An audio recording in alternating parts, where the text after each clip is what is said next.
Welcome to the Rim Break Rodeo. We hope this video helps. You begin by confirming prerequisites. Know the SQL Server instance, port, and a user with minimal required rights.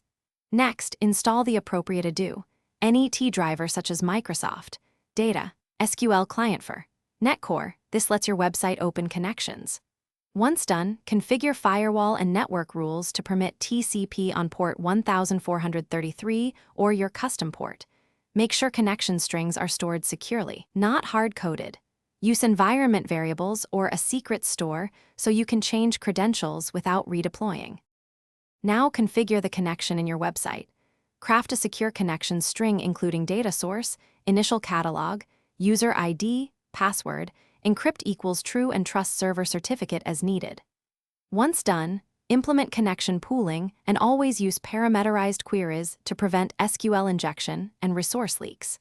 Make sure your ORM or database layer closes connections in finally blocks. Then test locally with tools like SQL Server Management Studio or Azure Data Studio to confirm authentication and basic queries. Succeed, deploy the website with environment-specific connection strings and a secrets mechanism so you can rotate credentials safely.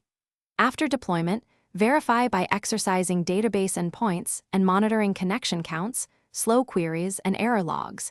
This confirms realistic behavior. Make sure retry logic handles transient failures gracefully.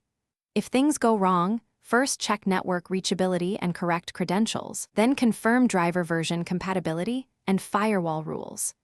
That targeted troubleshooting often resolves most connectivity failures quickly and avoids wide changes. Thanks for watching. Consider subscribing if we helped you.